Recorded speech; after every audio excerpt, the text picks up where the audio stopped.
Hey there, I'll do this real quick. If you like this show and want to support this show and others like it, consider going to patreon.com/Duckfeed.tv. That is the best way to support this work. There you go. I said it would be quick.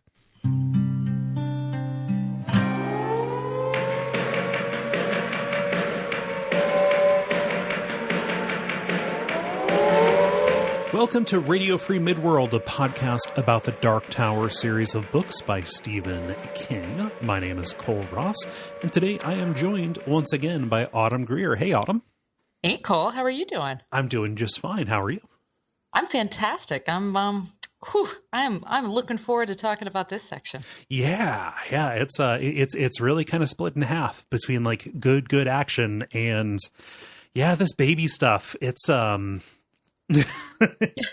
we didn't do enough explanation at the beginning of the book, so we got to really drill down on a cellular level to how this baby was made. We need to make sure, just go back over this, underline the relevant passages, and just really get into the mechanics. I'll just say this at the front because it's an image that came to me. You know, sometimes like, oh, they really just kind of like, oh, that was a stretch. Like to explain that, like, it's a little bit of a stretch. Or sometimes say like, oh, they're doing like backflips. Oh, he just really had to do backflips to make that work. God, if he weren't such a good writer, I mean, this whole section should be just a terrible data dump where, I mean, just endless explanation, but somehow I'm here for it. Yeah. Even though he is running a canine agility course to I think maybe just overcomplicate this demon baby. When Walter goes over that obstacle and then Flag goes through that little chute, it's amazing. Yeah. Oof, the grace, the majesty. So we're continuing to talk about Song of Susannah, this time stanzas 7 through 10. Previously, the quartet set out to rescue Susannah, but their wires got crossed because Ka's a tricksy old pirate. And so Eddie and Roland, instead of being sent to New York to rescue Susannah, sent to Maine. Additionally, we got to see a little bit of how Susannah is managing with all of these headmates that she has. And this section is going to be mostly about Roland and Eddie in the 70s in Maine. Kicking ass, taking names. Yeah. Minus the full-scale battle that takes place in this is probably the most appealing Stephen King has made Maine seem. Just the descriptions. Aside from the exploding tanker trucks and the gun battles, it does seem like a nice place to summer. You always have to take the good with the bad, but you've got the lake and you've got the cottages. Yeah, everybody seems to have Percocet lying around. It's the 70s. They didn't even. It's not even. It was a different time. So we can get started here with the ambush, because a lot happens. So remember last time, Autumn, we talked about, they went through the door, Eddie hit his head, and then the shooting began, and Mia, she done ratted out all of the plans to Sayer and the Red, right? The forces of the Red.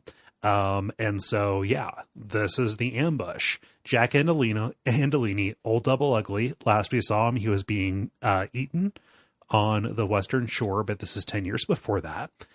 And so there is a full-scale gun battle in and around this general store / gas station. It's a real compliment to, I guess, I mean, that's how you know when someone really respects you, is when they send like 15 guys with automatic weapons to kill you. Like, you're two dudes.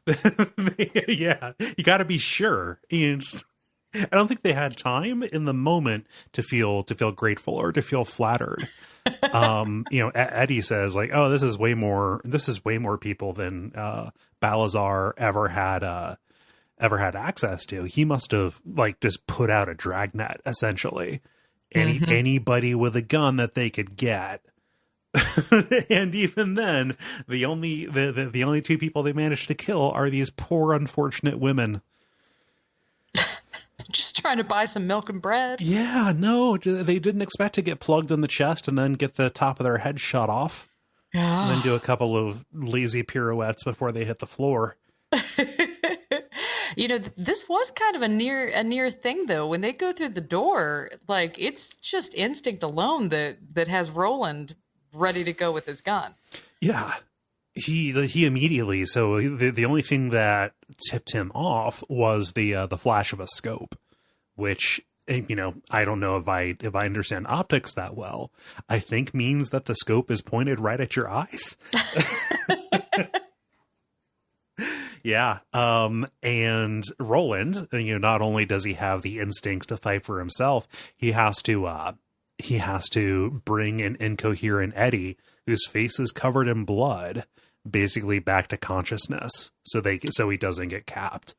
Yeah, that wasn't an easy passage through the door. Eddie whacked his head pretty well. But still, that associative mind that Eddie has, he's ready to make these jokes. He tries to call what's happening the charge of the Light Brigade, but it comes out as Shard Light Brigade. I can't remember how to talk, but I will never forget the face of my father. No. I will never forget to make references that nobody will understand. Yeah. But the two women are shot, and there are two men who end up helping with the defense. We got good old Chip, who owns the shop. We have John Cullum, who ends up being, what does Roland call him? Dan Titi or something like that? Little Savior? Dan Tet or something. But well met, John Cullum. He is on it. I think Roland even says, generally everybody, including Chip, has that kind of cud chewing look like sheep or what have you, but John Cullum doesn't. And he is immediately game, and he is immediately like, these people seem to know what they're doing, so I'm going to help out. Yeah, whatever I have to burn down, let's do it. Yeah, let's fill this place with diesel.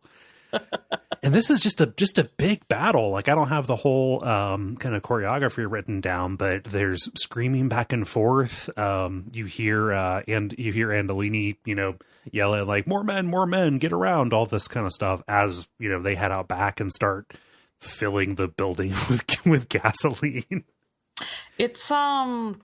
It's interesting. There's a really, really nice moment in here where Roland kind of for a second, he thinks that he's back with his old, Eddie becomes Cuthbert or Cuthbert. It's Stephen King's good at these action scenes. He is, yeah. I think it's when Eddie comes to, when he realizes oh yeah, he's Cuthbert in the flesh again. Mm-hmm. Yeah. There's a negative side to that too, though, because this reminds Roland a little bit too much of the battle at Jericho Hill. Yeah. Yeah. Whereas Eddie, thinks this is like the Leaning Tower fight. Right down to the detail of old Trix Postino with his wonderful Rambo machine. Yeah. Oh. Yeah. And it kind of scales up from there. We start with a gun battle, and then all of a sudden there's a logging truck that just flips over on its side into the store. Yep. No, it jackknifes and flings its load all over the place, and it crushes Trix Postino's head. So that's a shame again, because they're playing for keeps here in the Keystone Earth. Yeah. It's a lot. There was one line in here which I wouldn't have noticed if I hadn't read the book a couple of months ago, and I guess that's what made it stick out to me. But there's a line in there with the lumber truck when it flips over. It's like watching one of the lost beasts of Eld come tumbling out of the sky with its wings on fire. And I hadn't. There's a book called The Forgotten Beasts of Eld by Patricia McKillop, and it's a great book, solid fantasy all the way through. And there's dragons and wyverns and monsters and things, but I had forgotten that eld was such a big thing. I mean, there's a horn that we'll see later, or a horn that Roland lost when he was a young guy. Like, Yeah. The Magic Tales of the Eld was the book that we saw in, I guess 4.5, went through the keyhole when Roland's mom was reading to him. But it's just a nice little reference. And I mean, it had to be deliberate, because you wouldn't say the Lost Beast of Eld if you weren't kind of referencing the Forgotten Beast of Eld. Probably not. Yeah. Yeah. Yeah. I'd be curious. I mean, you recommended a book or a book and television show before the episode recording began, and now there's this. I had no idea that was a reference to something. Yeah. No, it's and again, it's straight. It's a fun little fantasy book, but I had never noticed that before, just because every now and then I'm a little weak on some of my classics. Nice. That's a good imagery too. Falling with its wings on fire. Yeah. When I read that, I thought it was just talking about the guardians, right? Of the beam. Yeah. Yeah, and apparently I believe that the eld is that's what the way of the gun is, right? Like, that's what Roland trained in when he was young. Yeah, it's Arthur Eld. It's the line of Eld. So it goes back, and it's kind of woven in, I think. Didn't know. We're learning facts all over the place here. Yes. You know. Yeah. But even with that, even with all of that escalation, with the truck coming in with its wings on fire, really the only injuries suffered, aside from those poor women, is Eddie takes 2 hits. He takes 2 shots. His arm is through and through, and his leg stops a bullet, grazes his shin bone. That'll come back later, because we're going to need to start keeping an eye out for cliche, because that ends up being kind of just a meta, just a meta neon arrow pointing at things that the characters themselves are going to start noticing. Yeah. And this turns into dialogue, not only because Eddie knows these people's business from a decade in the future, but I mean, Eddie just recently had, sent Balazar's men off when they were shaking down Tower, right? So George Biondi recognizes him, and Roland leans into this. And again, I love anytime Eddie, with his particular talents, is sent forward to use those talents. Roland knows, we need to fill this place up with gas. It's going to take a little bit of time. Eddie, can you stall them with your everlasting mouth? There's a great little track back moment in here where Eddie's remembering, because he's going back and forth with Andolini, and he remembers in his head what his wife, as Detta Walker, sometimes said about, "I won't come in your mouth or get any in your hair." Yep. Which makes me wonder how often she says that. Like, is that just like like anytime she's like, gets Publishers Clearinghouse envelope in the mail, and she's like, wow.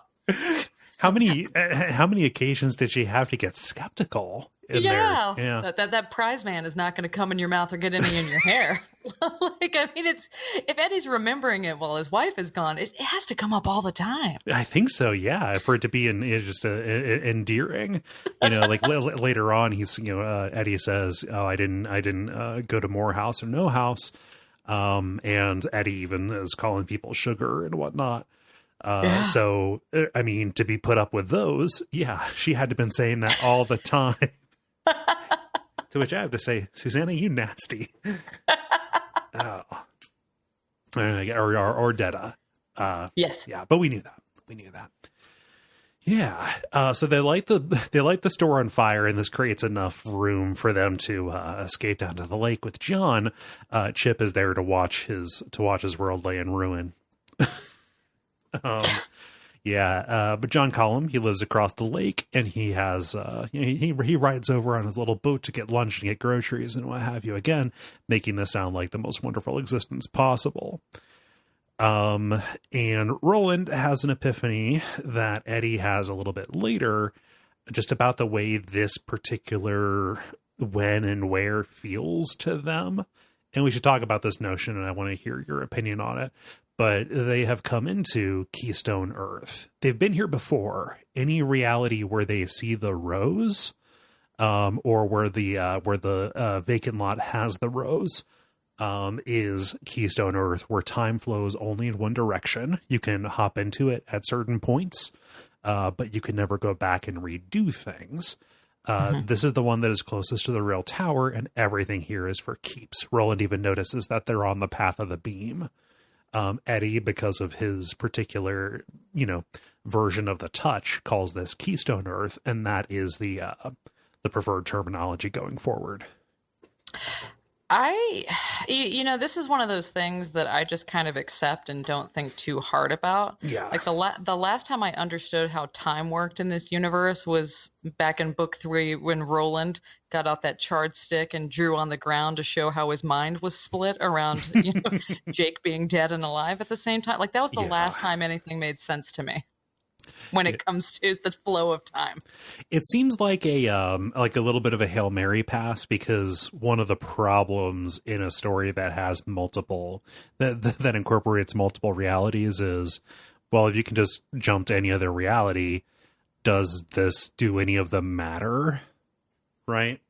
Like, you can pull a Rick and Morty where, okay, we can only do this like 2 or 3 more times, but we just go to a new universe, kill the versions of us who were there, bury how them. many Eddies are buried in the backyard? Exactly. Yeah. The idea of a Keystone Earth, and it feels like a little bit of track has been laid for this by establishing that the rose itself is precious.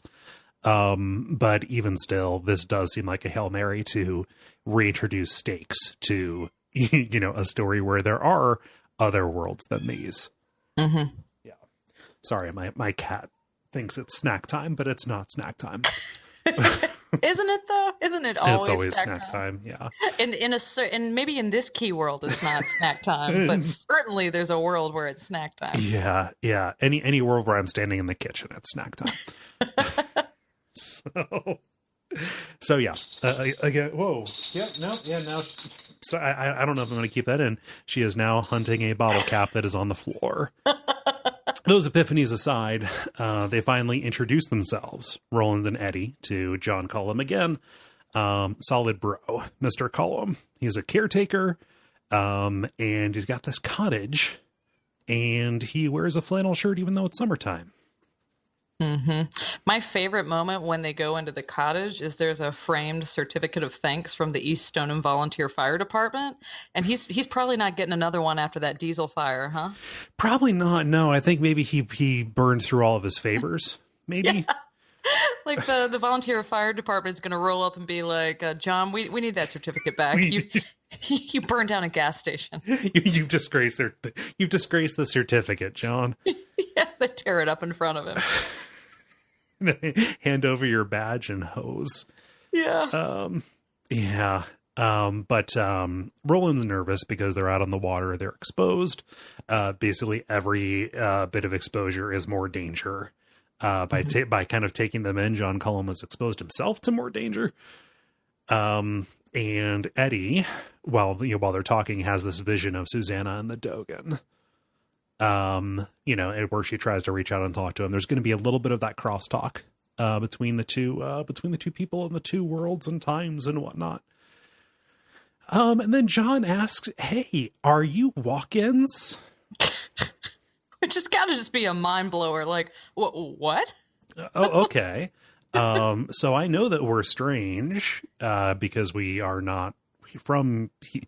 We're kind of not from. No, we're not from here. Yeah. But are there others? Like, oh yeah, we're straight up X-Files around these parts. We've got slow mutants. We have low men who are appearing. We have people who come speaking languages that no professor can understand. This is kind of a mixed bag of a day, because first you get the flattery of having 25 dudes try to come kill 2 guys. Yeah. And then you find out Callahan, he seemed special. Like he started moving between worlds after this mystic vampire experience. They had to do all this work to get the doors, but finding out that just randos can swan into Maine whenever they want with no destiny. It has to be like hurtful. Yeah, including literal randos. Rando Thoughtful probably jaunted around. Yeah. I bet Bango Skank has crossed over a time or two. Oh, absolutely. Bango Skank's everywhere. Yeah. No, it's flying in the air is not special, and neither is dimension hopping. And I love John Collins' both glee and just gameness for like, oh gosh, you guys are walk-ins. This rules. Yeah. And I mean, we should say like John Collins, he's like in his 60s or something. Yeah. Yeah. You know, he's in his 60s. He speaks basically in the Cala patois, because the Cala talk is just northern Maine. It is just a down north accent. Did you see that line in there where he said that he had worked at the Maine State Prison for like 10 years? Yeah, and Eddie didn't believe him. I couldn't figure out what that was a reference to. It's been so long since I read The Green Mile. I mean, is there a cousin or a twin or something? I mean, I would have remembered a nice guy in The Shawshank Redemption, but yeah. I mean, because in this universe, that is an alternate name for the Maine State Prison is Shawshank. I mean, it had to be Shawshank. Maybe I don't remember if Shawshank ever had an alternate name. Yeah. Well, I guess, they say each state has its own industry, and apparently prison's big business. So I'm sure everybody worked for Shawshank at some point. Yeah, possibly. Yeah. I heard that. And I had to, before I sat down to make the notes, I went back. I was like, you mentioned a prison. It has to be Shawshank, right? Yeah. The two big industries in Maine are apparently the lighthouses and corrections. Lighthouses, boathouses, and hard time. Yeah. Huh. And I'm looking at, I pulled up the Wikipedia entry for The Green Mile. Apparently Shaq was considered to play the role of John Coffey. Oh, wow. That would be a very different movie. Yeah. All I can picture is him in like the Shazam costume or not Shazam, the Kazam, like the genie costume. Yeah. Huh. No, I'm not finding any. I'm not finding any corroboration. And also, Colum mentions a friend from Vermont, but I have no idea if he's talking about anybody who features in Insomnia, because I think there's a Vermont connection with the Deep Now character there. You think Stephen King's just messing with us at this point? Maybe. I went, usually the Dark Tower wiki, if not in the main body of the article, at least in the talk section, like there are actually people who propose these hypotheticals. There's nothing that connects to either Shawshank, The Green Mile, or Insomnia in that. But Eddie makes such a big deal about like the Vermont story not adding up, or maybe Cullum possibly spending time or doing time. It feels like it would be a reference or tie into something, but I can't find anything that does. It probably is really just Mr. King messing with us, because like at the end of the sections that we're reading today, like stanza 10 has like 19 chapters, and I was like, huh? And I'm like, wait, it's just, at a certain point, it's just, all of them have 12 to like 20 chapters. We were gonna land on 19. Right. No, he's just gonna just stand back and watch us dance. Yeah. Oh, taking us into stanza 8, a game of toss. Which takes place entirely in John Cullum's house. I gotta say, I am extremely jealous of Cullum's house by the description. Not necessarily of the baseball vibe, but just of the general bachelor hobbit hole kind of vibe to it. It sounds like it would be incredibly cozy, and that is what I aspire for my house to be. I love how into the Hobbit Eddie is in this whole stanza. It is so good. He talks about like sitting in his living room, like shooting up heroin and like and listening to the audiobooks. And I'm like, that actually kind of sounds like a great day. I've never used heroin and I haven't heard the Hobbit audiobooks, but that kind of sounds like a good time. Yeah. What sounds less like a good time is Henry. When he's, when he wasn't out with his with his girlfriend who sounds not that great. But neither was Henry. Henry was given Eddie the business for like and all that made up stuff, when apparently Henry had he was a junkie. He had the time to watch all this stuff. He had the time to watch 5 or 6 different soap operas every day. As the World Turns, Guiding Light, you know, General Hospital, basically any of the CBS Procter and Gamble ones, you know. Wow. Yeah. Oh, Henry. It's a shame that Eddie respects you so much because you're not cool. there are a couple of stories. This is one of them. There's another story that comes later, which is like, yeah, Henry really was a dipshit. Yeah. Oh, these computer things are just a fad. Lemons. Come on. But Eddie's over the moon at all of this baseball memorabilia. And they eventually get into like a no spoilers policy over how the Red Sox do. I can't even imagine it. If you were a big baseball fan, wouldn't it make you enjoy the season more knowing the outcome from a time traveler? I don't know. I would think, what's the line for Make Wood? Like knowing the punchline takes the fun out of the joke, something like that. That's fair. Yeah. I don't know. Who knows? Maybe there would still be drama. Maybe you wouldn't believe the interlopers carrying big mythical guns. Yeah. Well, and I guess it depends on whether sports gambling is legal at the time, right? Maybe you'd have more of a vested interest in knowing that. Yeah. Just ask what's his name from 11/22/63 how all that works out. Yeah, seriously, huh? Yeah. Oh man, that's a good book. Anyway, though, yeah. So they start talking about all this stuff by passing around. I forget if they're passing around the signed Babe Ruth baseball or not. Yeah, this guy's got some memorabilia. He's got the good stuff. Yes, he does. But he makes a point. He has no interest in anything signed by a Yankee. This is from when the Babe was a Red Sox. Yeah, I think that's how you say that. He was a Red Sox. I don't know. And maybe Eddie doesn't know because Eddie starts munching on some Percodan. Yeah. Stephen King's very into dry chewing painkillers. That's yeah. It comes up in a lot of books. I mean, Shining's obviously the most memorable one, but I think that we've seen people chew up aspirin in some other books too. Maybe The Stand, like I think maybe Nick like dry chews some aspirin or something. But my dude loves to munch on some pills, huh? Yeah, I don't. Have you ever done that? Because the taste never goes away. Oh, I can barely do a chewable Pepto-Bismol, and those are like at least a pleasant flavor. Yeah, those are made for that. Yeah, no, he gobbles up a Percodan like he's Pac-Man and it's a power pellet. It's and while Eddie gets high, Roland's over here saying, "What's this filter shit? He says this isn't smoke. This is just murky air." Yeah. Oh. Roland, not into the Marlboro Lights. No, he needs the Cowboy Killers. God, thank goodness the guy didn't have like a Benson and Hedges 100 or something. You know, one of the real skinny, like lollipop stick size ones. Virginia Slim. Yeah.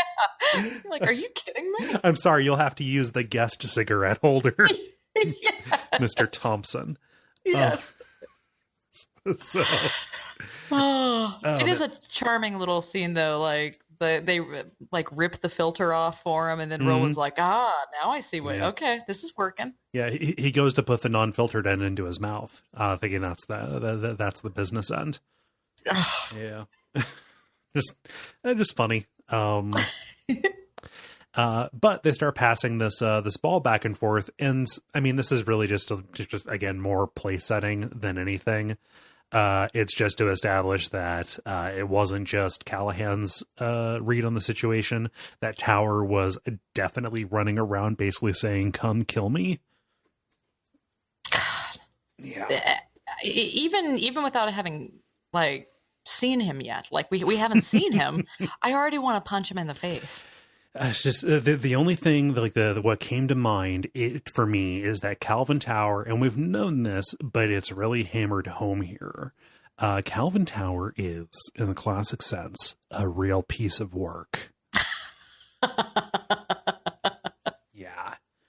So irritating. And it's, I'm really happy that King decided to draw the parallel between Eddie's fixation, former fixation on drugs, and Tower's fixation on books and holding on to things. You know, again, it does make you appreciate how irritated Roland must have been with Eddie.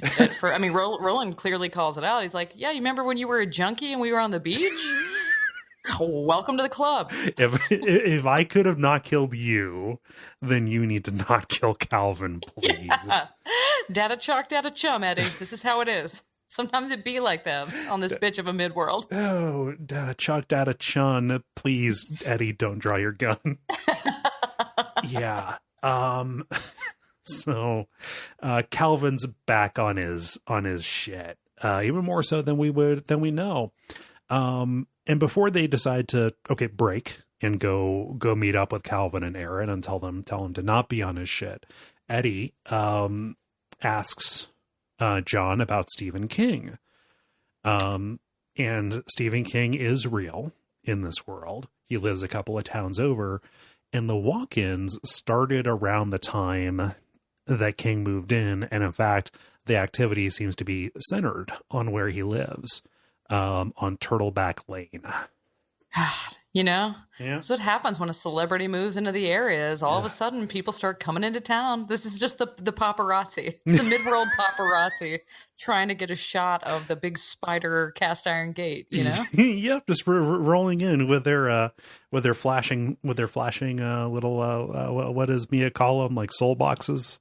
Yeah, I'm sure in real life, in our world, the beam of the rat, Stephen King definitely gets walk-ins in his town all the time. Maybe leave him alone. Don't do that. Don't bother Mr. King. Yeah.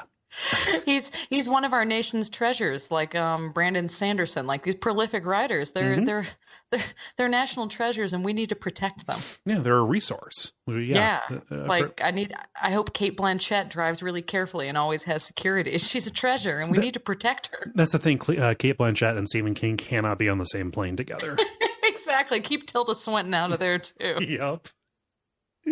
Yeah. And they all know the original recipe for Coca-Cola. Taking us to stanza 9, Eddie bites his tongue, and boy does he. Eddie needs to face down and defeat his most devilish enemy yet, the desire to murder Calvin Tower. I was about to say in cold blood, in the most rightfully hot blood that has probably existed in this series. Yeah, like it wouldn't have been a good thing for him to do, but I would have understood it. Yeah, it would have been motivated. He could have shot him in the leg. Yeah, just kneecap him, you know? Yeah. And then that way, whenever the barometric pressure drops and he feels an ache, he'll think of Eddie, and he'll try to be a little bit less of a dipshit. Yeah, I feel like Calvin Tower would spend a lot of time in that, whatever that Reddit forum is, like the "Am I the asshole here" forum. Yeah, and everyone would be like, "Yes." I mean, even his own friend, like Aaron Deepno, is like, "Yep, you did that. You screwed up." Yeah, no. What about the $100,000 in this? I mean, he just roasts them at every opportunity. Well, he also like undercuts him, like when he says like, "Oh, it's all the things that I own." Well, what? And then Aaron says, "Well, what about those 2 storage lockers full of books?" Yeah. And even down to like at one point, Aaron in this chapter says like, "Hey, Cal, I think they're giving you a chance to live a life that has meaning. So you need to, you maybe need to get off your shit." Yeah. Yeah. So we should talk about this. Of course, Calvin and Aaron, they have rented cabin 19 at Jafford's Rentals. Eddie notices this, and he almost mentions it to Roland, but of course Roland noticed it. Coincidence has been canceled. Sugar. Yeah. Calvin's away. The cabin is empty, but under the advice from Callahan, again, Callahan wrote that little letter to go someplace else. They decided to just go down and live in the boathouse, probably 30 yards from where the cabin is. It's a very modern thing. Like I can maybe empathize a little bit with our friend Calvin Tower here, because like, yeah, there was a big shootout and you were involved. It was kind of surreal, but the mind, it's hard to sustain a level of terror for longer than like you lose a center, right? you're right. And so you're like, nothing's happened for 3 days. I'm sure everything's fine. Yeah. And hey, You start to rationalize. and who gets hurt if I go and look for some books? Yeah, I mean, yeah, that Callahan guy might have risked his life. I would have been shot and tortured by Andolini and his men, but Mm-hmm. that was last week. Yeah. He is both complacent and obsessed, a dangerous combination. Yeah, and he's on his dream vacation. He's in Maine with a bunch of rubes that have first edition books. Yep. He's going to clean them out one by one, and they're not even the book club editions like he thought they would be. Yeah. So they kill some time waiting for Calvin to come back, and Eddie is in bliss. Before it was the coffee creamer back at the restaurant of the mind. This time it's the strawberries dipped in sugar. It's been forever since he's had anything that sweet. And that pairs well with the bitterness of what Aaron has to say. Not only is Calvin out doing his please come kill me behavior, but Calvin has decided, I'm not going to sell them the land after all. He's a welcher. Maybe they used magic. Maybe they hypnotized me. I was definitely under duress. Yeah, no, I'm going to do what I've always done, which is hoard. And Aaron has like doozies of stories talking about like passing over a $70,000 deal by not selling a first edition. No, he sold the first edition signed Moby Dick, but he couldn't sleep for a week. I have to think, and this scene in particular, especially once a little bit later we start talking about a Stephen King book with a misprint that's worth a certain amount of money. It kind of seems to me like Stephen King doesn't have a ton of respect for book collectors.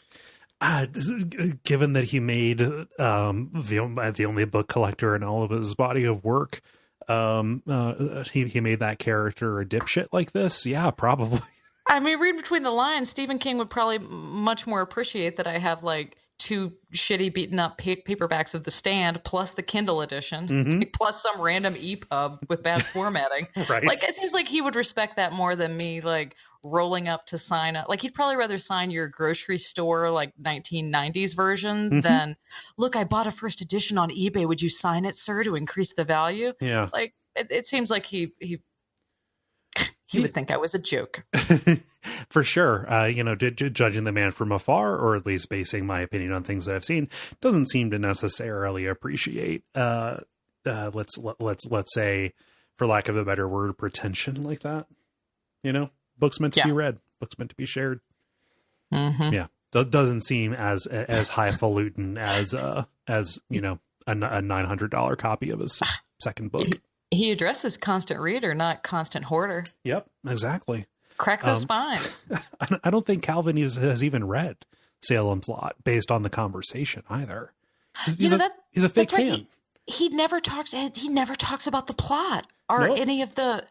Oh. Yeah, like he knows just enough. So the reason the reason the copy of Salem's Lot is worth that much money, Calvin describes again, because in the middle of all this, he has to talk about his obsession, is because it's an initial first run that was only distributed in the Northeast.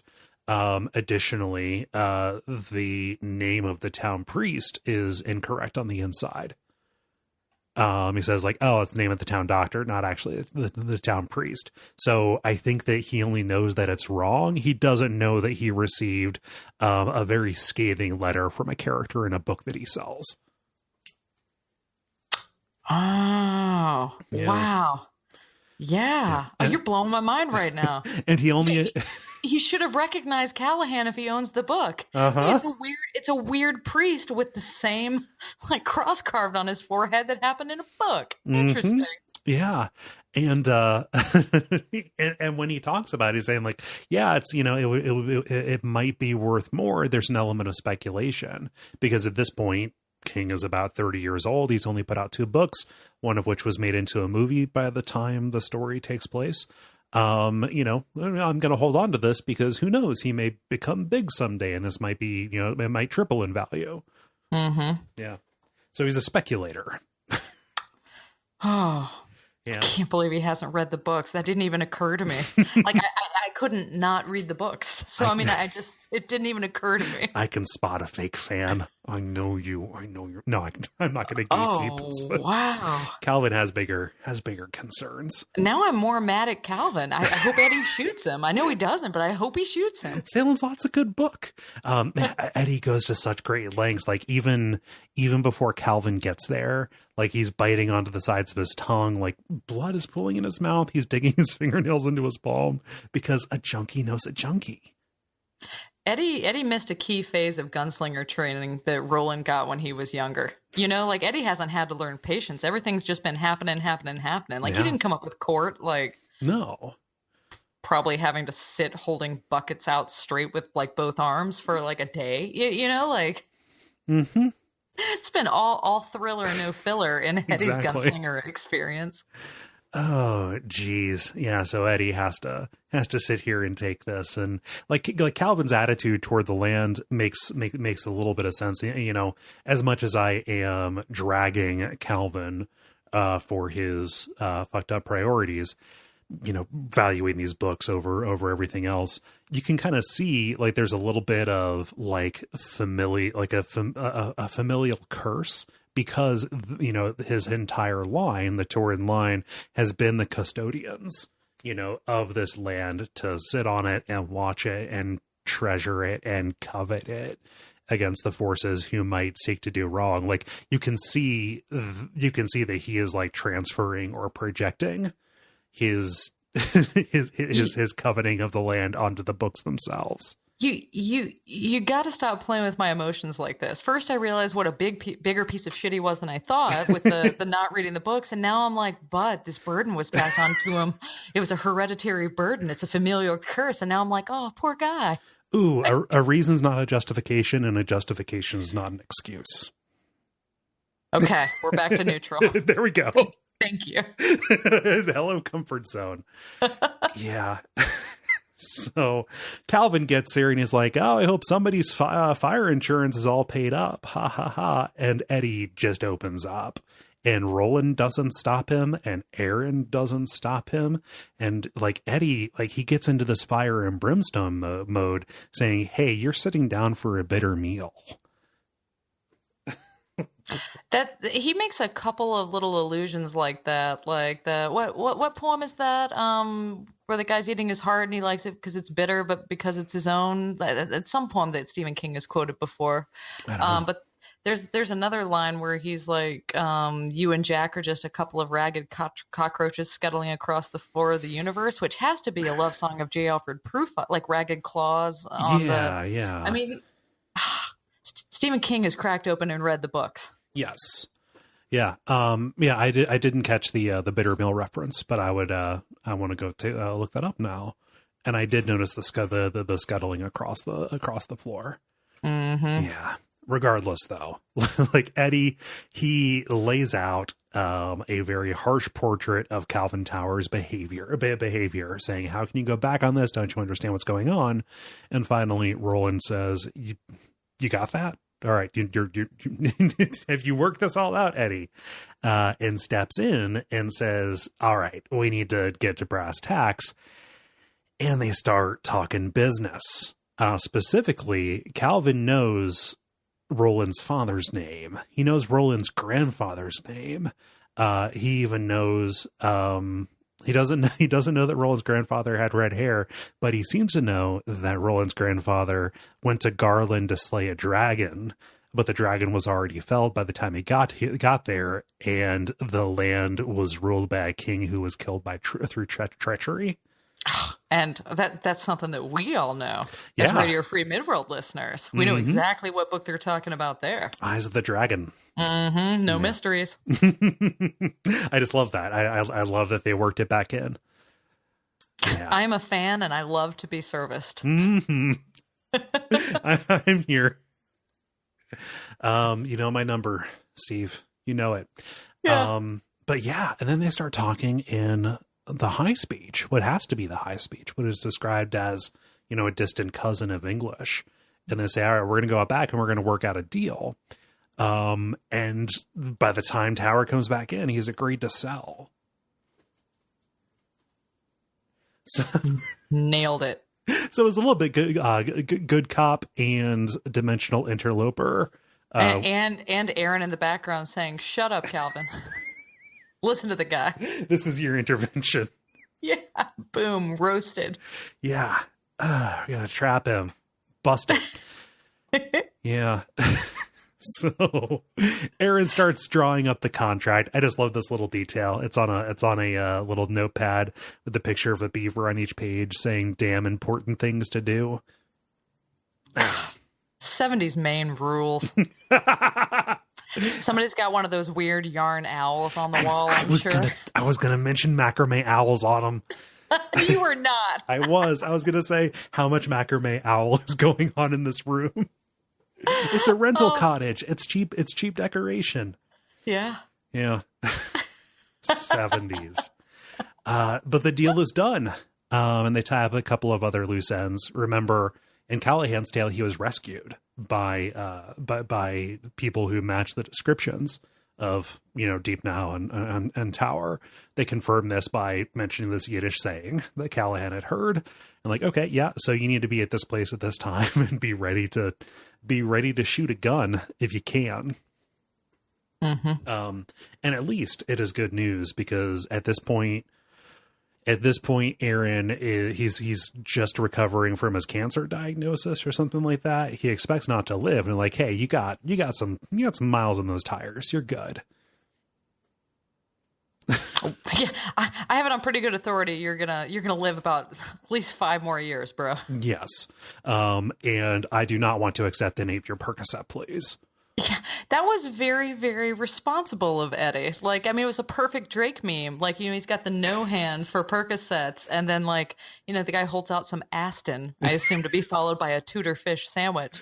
And, you know, Drake Eddie's like, yes. I love Roland's reverence when Aston is brought up. Like, yeah. You know, I'm surprised they didn't trot out any Keflex. I mean, that saved Roland's life. Yeah. But Roland's high regard, like, oh, yes, the balm of Gilead. Yes. Yeah. I love that Roland doesn't know how much stronger the Percocets were. And he's like, oh, yeah, give the guy some Aston. That'll do it. It'll cure what ails you. These magic tablets. Yes. Yeah. So they start patching up Eddie's wounds. I like this. So the through and through, they just put Band-Aids over both sides. Not just Band-Aids, but like Bambi Band-Aids. So these guys are looking like extreme hard cases when they roll up on the next scene, right? With their Bambi Band-Aids. Yep. And as they're talking, Aaron corrects Eddie's past. And this is something that I think King is doing, kind of owning up to his own misunderstandings of New York geography. Because Eddie, as we know, he grew up in Co-op City, and he is a Brooklyn boy through and through, even though Co-op City is a neighborhood in the Bronx. And there's even a time later when I think Susannah is talking about like, oh, you got pushed at the station. When the A train came through and cut off your legs, and the person that she's talking to, kind of in her vision, says, "Oh, the A train doesn't go to that station." All of these are little telltale signs of the different versions of Earth. So yes, so we're gonna roll up to that Takuro Spirit dealership and buy a new ride. Pretty much. And this causes, I mean, so Eddie, he has the sense of intense derealization. And when he says, well, my life is predicated on a mistake that would have been written out of a second edition, like he has Callahan's same violent reaction to like, no, my life isn't a fucking story. Mm-hmm. Yeah. One thing that I kind of like too, when they're getting Calvin to agree to it, you know, we know our quartet and we know that they're good guys. They're on their way to, if not save the tower, at least look at it. Yeah. You know, but when Calvin's losing it after he signed over the lot with the rose, and he's like, give me my dollar, you know, like he must feel like he's really being had. Like this is like a deal with the devil. He's giving away his family thing in exchange for $1. Like I love that he's having his own melodrama that the reader and the other characters in the story are not. Like he's got his own little head story going where poor Calvin and everyone else is like, okay, here's your $1 later, skater. He's later skater. He's kind of being a baby about it too. He says, well, give me my $1. I'll need something to wipe my ass with. Yeah, like he's just having this experience that no one else is. Like otherwise, the law firm of Deshane, Dean Chambers and Oy is just a regular legal day. Yep, those bastards at the Tet Corporation, they rooked me. Oh, so more fiction in reality. When Roland is going to remove the bullet from Eddie's leg, not only does he realize, oh, this is a cliche. We're living in this, like, you know, obviously the dramatic drums came earlier when we were in Lud. Now's the time for me to bite on the bullet or bite on the the stick or the belt or whatever it is, and have the bullet removed from my leg. Eddie drops some trivia. Not only was their situation in Calibre and Sturgis just like the Magnificent Seven, but the Magnificent Seven was directed by one John Sturgis. So, yeah. Authors have too much power. Yes, they do. And again, all of this is evidence. These are neon arrows pointing at the artificial nature of the situations that they've been in. I love that we literally went to Oz, and I still feel like this is a revelation. You know what I'm saying? Oh, it's being revealed to the characters. Which I think makes it land and feel even more real, especially as they get closer to the author of their woe, right? Yep. Yeah. This causes the topic of Stephen King to come up, and you know, Tower can geek out over this one particular misprint while missing the point that that Salem's Lot is a good book and he should have read it. Yeah. And Roland says, all right, everybody, you need to get the fuck out.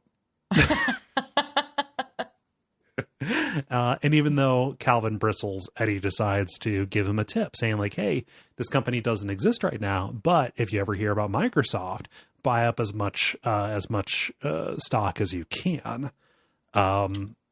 Casting back to again, the second bad memory of Henry, who fancied himself a stock picker, saying all those folks buying into this computer stuff, they're just lemons. You know, those rodents who jump off of cliffs. The line that he says about Bill fucking Gates and Steve fucking Jobs Arena really works for me. Picturing Eddie watching his Days of Our Lives. Yeah, I just love how Henry is always exactly the opposite of right. Yeah. Because there are many different ways to be wrong, but there's only one way to be exactly the opposite of right. And that's what Henry is. One detail that I like. So Eddie and Roland take John Cullum's car, you know, because he has to drive back in his truck. The car that they take is a Ford Galaxy. First off, badass car. Second off, Autumn, this is for you and anybody else who reads Akewood. Ford Galaxy. It's Roast Beef's car. Yep, he drives that to hell. Yep, it's the car from Peel Out Summer. So, yeah. Or wait, does he drive that car to hell, or was it a Subaru Brad? I forget. Due for a reread. Can't wait to be on that ongoing podcast. It makes me sad because it just kind of again ended. Who am I to talk about things just kind of ending in the middle of something? Anyway, taking up with stanza 10, we're going to leave behind Eddie and Roland for a little bit, but we're going to go. We're going to get back to them in the next one here. Let's dip back and peer into this psychodrama between Susannah and Mia in stanza 10, Susannah Mia, divided girl of mine. And Susannah's unmoored at the beginning of this. What do you think of the kind of bad news void space that she's in at the start of this? It's evocative. Like, we're touching on just enough moments in history and wailing like "O Discordia" at the same time. Like, we've got the assassination of JFK. We've got, I guess, mixed in some things that didn't happen. It's I don't know. It's messy, but really evocative. It calls back, I think in book 2, Susannah has a conversation with her driver about how Kennedy was the last gunslinger. And, not only is this, I guess, Walter Cronkite talking about the assassination of Kennedy, but also, the death of John and the death of Robert Kennedy, going kind of through this line, underlining the, the destruction of the line of Eld, right? Culminating in a fake news report about the death of Stephen King, which Susannah doesn't necessarily have context for at this point. Spoilers for a few minutes later in this paragraph, but it's probably a relief that JFK wasn't the last gunslinger, because then he would have had to have sex with his sister and birth the child that would be his undoing. So that was a freebie that the divided timeline that Roland came back now. Yeah, Roland had to take that bullet. Yeah. This chapter gets weird. And again, this is the canine agility course that we have to run when it could have been so much simpler. Anyway, we should have never accepted Pedigree dog food as a sponsor, Cole. Nope. Damn it. They're not supposed to know about that till the end. It's supposed to be placement, not a sponsorship. Yeah. Oh, well. But Susannah emerges from the void, and she's back in the jail cell in Oxford Town. And this is where Odetta is. Odetta has come back, and Odetta is still there, but she's kind of locked into this memory and ends up giving Susannah enough willpower to come back to herself and to go to the Dogan, where she sees Mia navigating her body onto the elevator to leave the hotel. And this is where she puts in the distress call to Eddie, telling to Eddie that he had on the boat. And he tells her, "Hey, you need to burn up time." I'm glad she was able to figure it out, because I did not get that from what Eddie was saying. No. Yeah, there's definitely the bad the bad drive-through menu speaker. Yeah, it was like trying to record a podcast with somebody that's on a bad Wi-Fi connection. Yes. Yeah. But Mia, she's not having a good time. She is completely overwhelmed by the tourists in the lobby who are asking her to take pictures of people. She worries that the camera is full of radiation. She's worried that it's going to harm the baby. She cannot stand the sound of the language that she can't understand. And Susannah has to help her by guiding her to a toilet stall. Yeah. And this is where Detta comes back and the battle continues. Detta again is laying down some science. This might be my favorite part in the funniest moment for me in the whole book. Like, she's explaining like psychology 101. She's trying to explain Freud to Mia. And I got to tell you, I wish that Detta had taught me all of my freshman college courses. Yeah. Like, can you imagine Detta explaining the Krebs cycle or mitosis to you? Like, they got these telomeres. Like ATP and ADP. Like, I would love for Detta to explain science to me. Like, she cuts right through. Oh yeah, like, forget Neil deGrasse Tyson or Bill Nye. Like, let's just get Detta dropping some science. Yeah, literally. Of course, Mia's having none of it because, Detta's saying like, hey, maybe you're not remembering things correctly because you don't want to, because there's a part of your mind down below that can overpower the part of your mind above. And of course, Mia, again, in this series of books about people with obsessions that blind them and become their undoing, be it Eddie, be it Calvin, be it Roland, or be it Mia, with her single-minded fixation on protecting her baby, she's having none of it because, part of protecting the baby is protecting the lie that Sayer and Walter and all these people have kind of sold her about how this baby is going to be delivered, right? Yeah, it doesn't matter how much evidence Mia has or how much they tell her and like try to reason with her. Mia's like, no, I'm pretty sure this is all going really great. Yeah, no, I'm gonna have this baby. It's gonna be good. I mean, they definitely said I could have the baby for as long as 7 years, possibly. Yeah. Up to Yeah. 7. It could be many years as that. I mean, maybe not, but it could be. Who knows? Yeah. But they're in this toilet stall. Bango Skank has been here. In fact, Bango Skank awaits the king. No, Bango Skank, we thought you were on our side. Yeah. But it's time for another meeting. And this time, Mia pulls Susannah through, not to the Castle Allure, but to Fedek itself, the castle town that surrounds it. And it's not like a medieval village full of thatch roof cottages and stuff like that.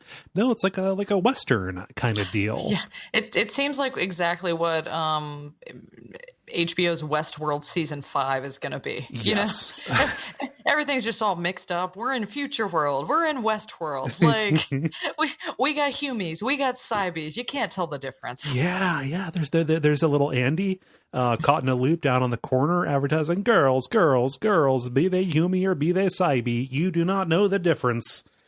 I feel like I could tell the difference somehow between a Humi or a Cybe. Yes. I do feel in my heart I would know the difference. I've seen the Cybes that North Central puts out. Yeah. Well, the Cybes will be the ones that just aren't runt or threaded or with an extra arm at this point, right? Yes, I believe so. Although for verisimilitude, there may be some slow, moody Cybes. Yeah. The nomenclature is just baffling. Oh, yeah. Yeah. I mean, and I would probably want to go Cybe. It's more hygienic, probably, right? I mean, yeah, you just throw them in an autoclave, I suppose. Yeah, I mean, our friend Gasher was not looking good. No, he had a lot of problems. Hygiene was among them. Yeah. But yeah, it's this kind of mishmash town that is at the end of the line for Patricia. Remember Patricia being the partner to Blaine the Mono, who was overrun by despair and threw herself off the tracks. This really is ominous, like knowing what we know about Patricia and having this be the end of Patricia's line. Like for some reason I thought that was a little bit scary. Yeah. It ties into the rest of the world and anything related to the madness of these machines. I am here for it. But they're also, speaking of madness of the machines, they're by the Arc 16 experimental station, the Dogan of all Dogans, this place where magic and science are melded, right? Which is also very scary. Yes, it is. I mean, yeah, we have a nice division of labor in our world. Like, witches do witchy shit and scientists do science shit. Like, it's a nice split. And if you're going to mix the two, whew. Yeah. I mean, especially given what we learned last episode about the way technology was designed to not just replace magic, but to shore up the fading magic that once powered the world. Like they've managed to replicate the doors, kinda, and that they only go one way. In fact, that's how the wolves traveled so quickly. Is they would go through the doors and then they would ride to the town, go through a door that would take them back to Fedek, where the twins would be runt. And then they would send the kids back on the train line. Yeah, bad things happened, not just with the twins, but with Mia as well. Horrible things are done there, and I'm So I was about to say I'm kind of happy we don't see in there. I would like to see what goes on in there. I'm curious. Like it really it does show you like Mia's memories of it all just being red and blank. Yeah, it implies that it's not been good. Right. I'm trying to think here. There's a comic, like one-off episode. That it's like Shimi's Tale or something like that. It's what happens to Shimi after the events of Wizard and Glass. I think might show the inside of that. I need to go read it to make sure. Yeah, but it might be another Dogon. that he stumbles into. I forget. Speaking of comics, I don't know if you enjoy this Dogen stuff. Have you ever read Doom Patrol, or have you watched the series? No. Oh my gosh. It's one of the characters, has something in her head called the underground that's very similar, and it's very satisfying. And the whole show is wild. I mean, one of the characters is a sentient genderqueer teleporting street. Okay, that rules. And all the superheroes, they're bad, messed up. So I mean, it's a real treat. But yeah, every time Susannah goes to the Dogen, because I just finished watching the TV series, I had read the comic years ago. But like, it's it's satisfying. Yeah. Yeah. No, I had no idea. I'd heard the name Doom Patrol, but I didn't know it was like that. Oh yeah, just a open mouth grin the whole time I watched all 13 episodes. Just wow. My reading list grows, or my watch list grows. Exactly. Yeah. If you like Dogans, I have a treat for you. You might also enjoy. But they're here to talk, and this time going to be a little bit more truthful. So just in summary here, this is a lot of back and forth, and there's times where Mia resists saying something, and then Detta draws it out. We can just talk about the baseline conclusions. So all that stuff about Mia being an elemental, no, not the case. Mia's just another being that was left over when the Prim receded. Mm-hmm. Yeah. And she was basically a succubus. She would roam the land, and fuck men to death, showing herself however she wanted to be seen, really. And she takes delight in, right before I killed them, I would, make it look like they were having sex with their own mother. Isn't that a fun treat? That's got to be really disappointing when the demon has his hooks in you, and then, or his or her hooks in you, and then all of a sudden it's one of your parents. That's rough. Ooh, just the Price is Right horns. Bum, bum, bum, fade to black. Yeah. And she did this until she got to Fedek, and witnessed the miracle birth of a healthy baby. By this point, Fedek had been pretty much well on the way toward being ruined. The crack had opened up into the abyss. The Red Death was mostly through things. The land is blasted. Most people are muties. And somehow, go ahead. They're lucky Stephen King didn't move to town, because then things would have really gotten weird. Yes. The devil's crack is blowing more sulfur. But I mean, at least we're not having walk-ins yet. Right. At least there are no priests rolling around. But Mia witnesses this, and basically, like Frankenstein, hung around and just watched the family for 3 or 4 years. Until Walter showed up to make a deal. And over all this time, Mia's standing there and kind of giving this presentation, and she's showing like this projection of what she used to look like, right? This kind of incorporeal, perfect female form. And it's not necessarily out of prurient interest, but I am really into the fact that Detta just gets horned up for Mia's true form. And I love that Susannah's like, can you put it away? put that form back in your pants, okay? We're trying to burn the day here, not. Yeah.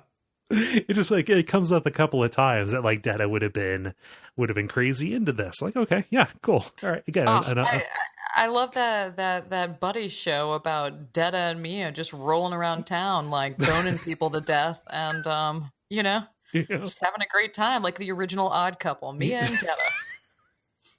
The original Odd Couple, jeez.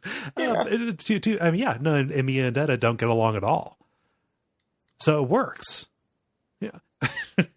But Walter approached and made a deal, saying like, hey, I can give you what you want. I can make you a mother, can give you everything that you've seen here. But I have to make you mortal. I have to give you a body. I have to make you human, so you can live out this purpose, and fulfill this prophecy. Like, you're going to be a cog in this machine. The prophecy being, he who ends the line of Eld shall conceive a child of incest with his sister or his daughter, and the child will be marked by his red heel. Shall you know him? Poor Roland. Just like Oedipus, he had no idea he was boning a family member. Nope. Look No. look what the quartet did. They became a family. Yep. No, just what was it with Noah? Happened to Noah too? Oh. Shame. It's a shame what happens. Susanna's like, hey, I don't mean to draw attention to anything, but I'm not Roland's sister. You may notice the skin situation. Yeah. And Mia gives a little bit of a lesson in etymology, saying, what do you think din means? Is it leader? Is it king? And aren't leader and king just pale facsimiles of father? Well, I guess when you explain it like that, maybe. But I mean, I kind of prefer that explanation to saying that Roland boned his sister. Yeah. No. If it is a figurative incest, I don't know if it technically fulfills. Like, maybe you guys are playing fast and loose with the prophecy here. Prophecies are kind of bullshit anyway. So, like, who knows how much of a difference it makes. But yeah, and Susannah starts, I think, starting to use this as ammo against, because, like, all right, so in what way is the baby yours if it is Roland's seed in my egg, and I'm the one who's feeding it by eating all this junk in the night, and you just happen to be, carrying it, just kind of trying to undermine Mia's sense of like, ownership of motherhood. Right. And this is just a source of conflict, right down to the point where, Mia or Detta straight up says, like, yeah, how do you know they're not just going to grind that baby up and feed it to the breakers so they can bring the tower down? So. Mia's still not having it, though. Like, there's moments where she starts to slip it a little bit, and she's like, no. It could be as long as 5 years. As many as 5. He's not going to be a regular boy. He's going to be my special boy. I'm sure like a used car dealer would love to roll up on Mia, huh? Sticker price. Yeah. I mean, your interest payment could be as low as 6%, or as high as 47%. It'll start at 6%. I can tell you that. Yes. Sticker price and not a dime more. But so I skipped over a mechanical detail about what's going on. The way that this happened was, and we talked about this before, there was an elemental, the beings that performed the deeds, both having sex with Roland and assaulting Susannah. It was the elemental that did shapeshift back and forth. I think it was Mai in the Slack who pointed out that incubus and succubus shifting form like that is just a thing in mythology. I didn't know that detail. So if I call that out as being like unusual or out of nowhere, there is a basis for that in folklore. But it was this elemental that they coaxed into it. They just stored the genetic product and then implanted into Susannah. And as the baby grew within her, it was transmitted from Susannah to Mia, cell by cell, like a fax. I love that, because we're in a place where science and magic meld. I love that Susannah has no idea what a fax machine is, but Mia totally gets it. Because, Yep. I mean, a fax machine kind of is some witchy shit. It is. It makes weird noises. Like that's definitely a melding of science and magic. Yeah. It only seems to work when the stars are right. Yeah. Again, just the convolution. Like, did it have to be Roland's son? Could it have just been the Crimson King who showed up and did the deed? Does it have to be connected back to the first book like that? Yeah, I mean, did Walter give him the mescaline? Yeah, was that necessary to prepare his loins to make something? I think that it's a step too far, a few steps too far. But it's what we have. Then we have to react to it. Mm-hmm. Yeah. So, they argue about all of this, and Susannah drops a choice line here. I have to highlight this because this is an amazing folksy saying. I won't say the baby's yours because it's really mine and you know it. A cat can have kittens in the oven, girl, but that won't ever make 'em muffins. That is really good. Exactly. He's not going to finish on your kittens or your muffins. Muffins. Jesus. So, regardless of all of this, we've gotten a little bit more information, possibly more truthful than it was at last. At least our friend Mia isn't one of these 6 elementals or what have you, but the mission has to go on. They managed to burn up some time. It's dusk now, but they go outside. Last episode, did we talk about the Church of the Holy God bomb?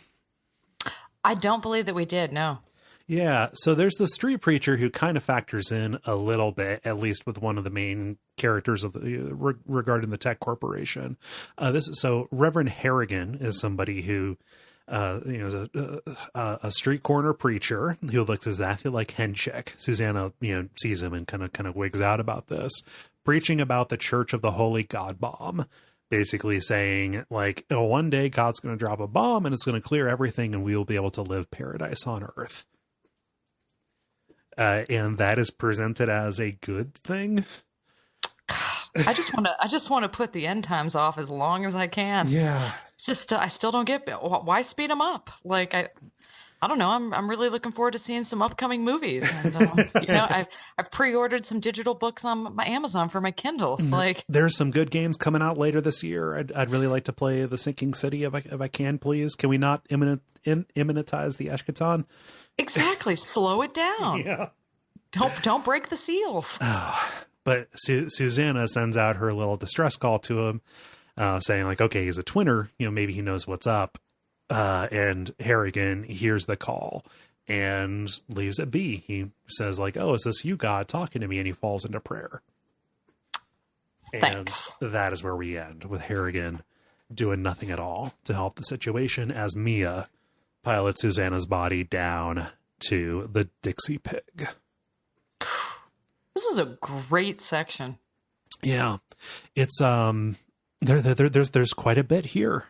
Again, like my initial read on the book when I was approaching it for the show was like, yeah, not much happens here, but like there's quite a bit that is important or revelatory, and there are elements of it, the incest and stuff like that. It's kind of meh, but like it is dipping into or kind of fainting toward directions of stuff that I'm going to be really, really into when we get to book 7. I am ready to get to the Dixie Pig. Mm-hmm. I'm ready to park my rig, you might say. It's really good in there, by which I mean it's really bad, but you got all your favorites. You got your low men, you got your vampires, you got your bugs. Yeah, it's going to be very good. Yeah, there's some feasting. Some long pig. Yeah, it's a real fet. Yeah. So, just any other thoughts on this section before I go feed my cat, who is very noisy right now? No, I'm just. I love a good Eddie and Roland battle scene. Yeah. I thought they both nailed it. We made some new friends. Mm-hmm. We faxed a baby. It's a bonding experience. We faxed a baby. Yeah. Into it. I'm really looking forward to finishing this one. Yeah. So thank you very much, Autumn, for joining me for this. Where can people find you online? You can find me on Twitter at Mrs. Greer. That's MISSUS Greer. And you can also find me on the Duckfeed Slack and the Radio Free Midworld channel. Yeah. And you can find me on other shows here on Duckfeed.tv, or you can watch my streams of horror video games on twitch.tv/DuckFeed.tv. Additionally, I've started playing the first hour of new release horror games and putting those up on YouTube at youtube.com/DuckFeed.tv if you want to check those out, if you're into the whole horror thing. Otherwise, Patreon is a great way to help us out, and ratings and reviews are appreciated as well. Well, so we'll be back next time. We're going to finish out the book next time. And then we're going to move on to the end game here.